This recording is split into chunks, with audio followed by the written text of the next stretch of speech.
What's up, guys? This is the Gospel According to Mark with a C. He is I, and I am he. Just taking some time to tell you exactly what's on my mind. Thank you for joining me once again, my friends. I hope all is well with you. I'm going to try to make this fast because I got to go pick my son up after football practice.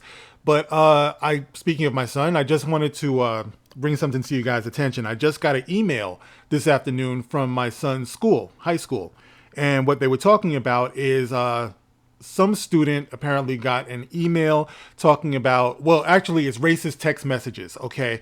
Now, ever since the election last Tuesday, apparently there have been racist text messages that have been sent out to students. And, I guess it's college students, high school students have been reporting this, where they're being told things like report for slavery, things like that. And I just want to get into what's being said here because yes, it was reported by my son's school, but apparently this is something that's going on all around the country, right? So I'm going to read a little bit from cbsnews.com so you guys can see what's going on here, and then I'm going to tell you what I make of this. All right, here we go. And we get the headline, Officials Condemn Racist Text Sent to Black Residents in 32 States. Officials in universities in a growing number of U.S. states are condemning racist text messages that were sent to black residents this week. Okay, so it's not just students, it's also residents. The messages, which began appearing Wednesday, were received by people in at least 32 states and the District of Columbia, CBS News has found.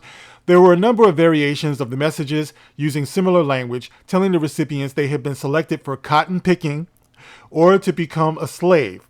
All the texts, including instructions, times, and dates to be ready, and references to being picked up in a van.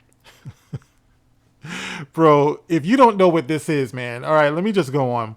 Some included the recipient's name or general location, according to people who received the texts and screenshots reviewed by CBS News. In a statement, the FBI said it was aware of the offensive and racist text messages sent to individuals around the country and said it is in contact with the Justice Department and other federal authorities. NAACP President Derek Johnson condemned the messages and said they were representing an alarming increase in vile and abhorrent rhetoric. This isn't funny, guys. I'm just laughing because I got an idea of what's going on here, but let me just finish this. The texts were received by people around the country, including Georgia, Florida, Virginia, Ohio, Alabama, Louisiana, Pennsylvania, Maryland, Missouri, North Carolina, Arkansas, Oklahoma, Kansas, New Jersey, Nebraska, Wisconsin, Kentucky, Mississippi, South Carolina, Texas, Tennessee, Massachusetts, Michigan, Minnesota, Connecticut, California, Nevada, New York, and Washington, D.C., CBS News found. It is not clear who sent the messages or how many people were involved. The texts were sent from numbers with area codes in at least 25 different states and D.C., CBS News found. By Thursday, several numbers were disconnected, while others went to voicemail that identified them as TextNow users, a provider that allows people to create phone numbers for free. TextNow said in a statement that it had learned that one or more of our accounts may have been used to send text messages in violation of our terms of service, adding that it shut down the accounts as soon as it became aware. We do not condone the use of our service to send harassing or spam messages and will work with the authorities to prevent these individuals from doing so in the future. CBS News spoke to one of the individuals who sent a version of the text. The person whose area code was linked to Fort Wayne, Indiana, said the message was a prank before they abruptly ended the call. Subsequent requests for comment went unanswered. Okay, I'm going to leave this article in the pinned comment below so you guys can check it all out yourself. Right. I got to go. So let me just give you my opinion of this. First of all, I got a very pressing question. Does anybody know where Jussie Smollett is? Is anybody aware of his whereabouts right now? Okay. Listen, guys, I spoke about this before, right? And when I was talking about the extreme reactions and dramatic reactions that people have had to Trump being announced as president, I told you, I had a lot of people saying that we are going to be put back on the plantations. The only people that you hear talking like that are black people, okay? The only people I've heard saying things like we're going to be enslaved again, we're going to lose our rights, have been either black people or, as you know I like to say, the representatives of the American Society of Magical Liberals. These are the people who would be behind something like this. People who want to get everybody in an uproar. Yes, I would bet my last pair of shoes. I only got one pair of shoes.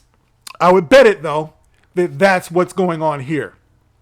Okay? These people are so desperate, so bloody desperate to paint the election results as some type of step back in American history, as some type of horrific time in American history. All hope is lost. We've denied women their rights. We've denied black people the right to go and vote without showing ID. You know what I'm saying? Like, it's ridiculous. But this is what we got going on. Who stands to benefit from something like this? You know what I mean? I would think, listen, the Trump supporters, they won.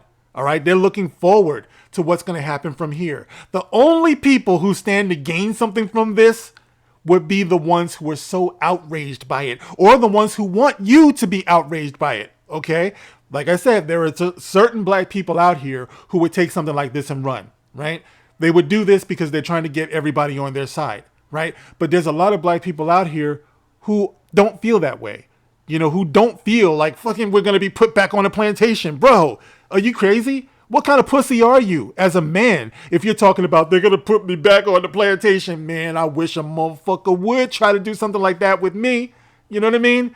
That's what a man is supposed to be. You're not supposed to be crying, talking about, oh my God, Trump is going to enslave us again. But these people are the ones who exploit that type of fear. That's what they've been doing the whole time. This is nothing new. This is just a continuance. Everything that Kamala Harris ran on was fear. I don't care who likes it. She should have ran better. She should have run on the issues. But no, everything had to be about Donald Trump is a dictator. He's got a lot in common with the funny mustache man. You should be afraid. Everybody on the View, Whoopi Goldberg and Joy Behar and all of these people talking about why we should be terrified. And this is more of the same. So we're hip to these things. All right. We're hip to the games that these people play. There is nobody. There ain't no Republican out there doing this. Ain't no right wing person doing this. No. I'm going out on a limb and I'm saying, fuck no. You guys should be ashamed of yourselves. Like, grow some balls, man. Stop playing with people. Stop terrifying people. Stop trying to divide people. Stop playing these games. But this is what these people do. That's actually my opinion, okay? I can't verify or confirm any of this. I just have this feeling.